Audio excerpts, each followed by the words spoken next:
welcome to this week's Marketing Mentor episode. I'm your host, Hannah Statham, the founder and director of Media Mortar.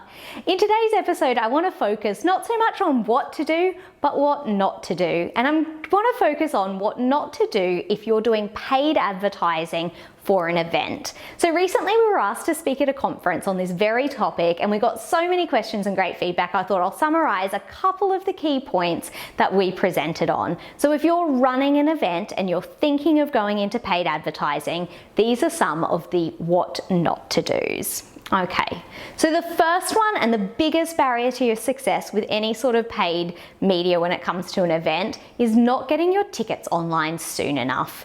Because I've worked on countless events, particularly in regional Queensland, where the booking lead time could be 6 to 9 months, but the tickets don't get released until 3 months out of the date of the festival. If your customers book 6 to 9 months out, historically, it's too difficult to sell those tickets, and you're shooting yourself in the foot if you only release them 3 months out. If people have to travel a long way for your event, you need to get your tickets to market early. And there's no amount of paid media that's ever going to overcome that tyranny of distance. So really consider when your event tickets get launched. Now, the second pitfall I see a lot of events fall into when it comes to their paid media is they make their ticketing too confusing. So we worked with an event that was in regional Queensland that had about 15 different ticket types. It was camping plus rodeo, rodeo plus racing, rodeo plus caravan sites. It became too complex. So when we were setting up the ads, there were so many different variations. It's no wonder the customer was confused, because as the person who wrote the ads, I was confused. So if you're taking anything to market, remember, keep it simple, stupid. There's no need to have all of these different layers of ticketing types. Just keep it very simple for the ads that you're putting into market. Now, my third tip might seem hilarious to some of you listening, and it's to sell something through your paid ads. So we recently worked with an event who wasn't selling any tickets to their event, so the purpose of their ads was merely awareness.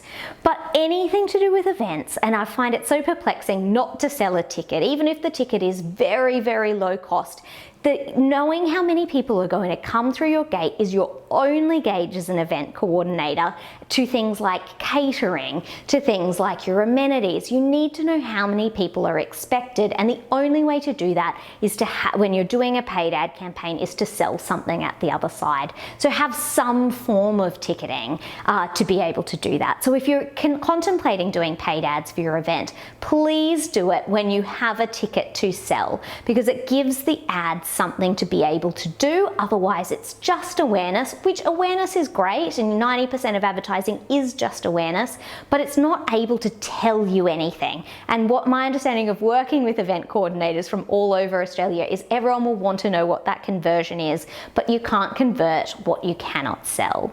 So guys, these are just 3 pitfalls that I find that event coordinators frequently fall into when it comes to their paid marketing. I've got a whole blog post available with more tips like this on our website at mediamortar.com.au/blogs. I hope you found this episode helpful, and until next week's episode, guys, keep making marketing magic happen.